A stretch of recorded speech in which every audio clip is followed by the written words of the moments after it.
Hi everyone, great you're watching this. My name's John Bainbridge. I host stuff here on the Good Lord Facebook page and the faithandscripture.blogspot.com blog. On both of these channels, it's been my mission to put some old religious vocab back on the table for discussion for the church so we can rethink together how to represent some important biblical ideas in more accessible and useful English. So if you've ever felt Christianity should rethink its iron grip on some super old religious speak in your modern European language, then I, for one, am really excited.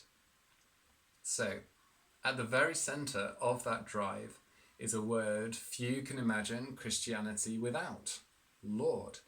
I've been researching this for a few years now because I've come to realise that the Lord in English is simply not functioning the same way as Yahweh, Kyrios, and Ho Kyrios were functioning in the biblical languages, and is therefore overdue a tough review process on both usage and grammatical grounds.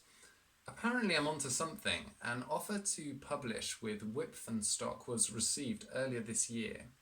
An opportunity to speak at an international conference soon has come up, and some frankly fascinating conversations have been held along the way. So, before I get to my call for support, what's up with Lord?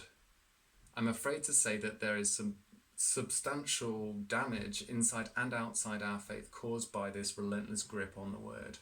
Inside, many Christians don't reckon on God and Christ's lordship in terms of actual authority over us, preferring to focus more on God's grace and love for us, or some other aspect of the Christian faith that we might find more appealing. That said, we do remain faithful, don't we, to the outdated and inaccurate terminology Lord, but we tend to keep it away from where the church is trying to influence society. Definitely an in-house word, at best, for the old-timers. Meanwhile, young people continue to leave the church in their droves, seemingly still in search of good, stable, and accessible forms of authority, purpose, and spirituality in their lives. Outside, Lord is used very differently. Lord is still used, but at a very small fraction of the rate it was used in the late medieval period, when the translation was first dreamed up by John Wycliffe in the 1380s. Now, non-religious usage tends to be reserved for dark bad guys in fantasy sci-fi works, like, you know them, Lord Voldemort in Harry Potter, Darth Vader, Dark Lord of the Sith in Star Wars, the Lord of the Rings, the former Lord Business from the Lego movie, and so on. But the dark gloss is true in real life too. Think of warlords and drug lords and overlords. And of course, it's known that those religious types like using Lord and that it's used in historical dramas. Anyway, some of these issues and another grammatical problem lurking in the background that we don't have time for here have slowly teamed up to form some rather compelling problems and consequences for translators to at least reassess how they translate these biblical ideas of divine authority today. And now a great opportunity has come up to highlight that need to reassess. World-leading Bible translation agency Wycliffe put out a call for papers for their biennial Bible translation conference this October, and my proposal on this exact topic has been accepted. I'm really hoping it will give translators, these amazing guys who do have the power to affect change, a new approach and perspective on how we mirror the authority language we find so often in the original texts. I will also give a few examples of new ways we could be tackling the issue in English via a much more context-driven, bespoke method and approach.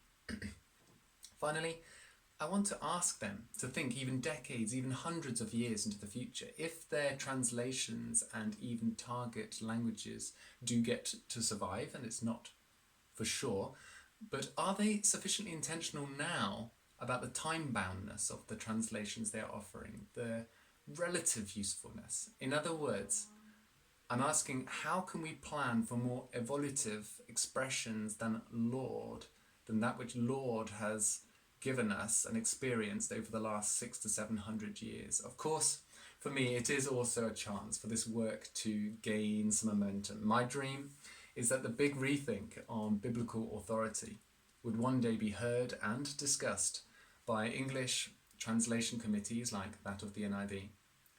Who knows what connections I might make at this conference in light of this dream? I would really appreciate your support in any way you might consider, especially prayer and finances. I'm appealing financially because my costs are not covered. The conference is being held in Dallas and my own income is low. In all, I have managed to keep my costs very low.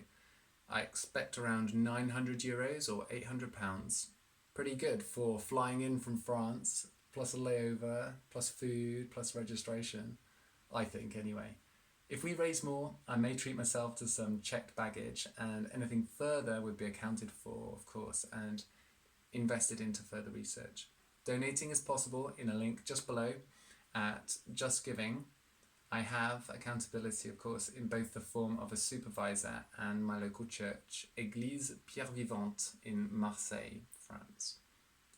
The prayer invitation is also to have confidence and clarity in a message I will be bringing to a world-leading translator platform. I'd also really value some other opportunities to practice and improve the presentation between now and the 9th of October, the day I fly off on this wonderful adventure. Finally, you could pray that I would feel and remain calm. As I said, thank you so much for watching this video. Please do feel free to share it as well.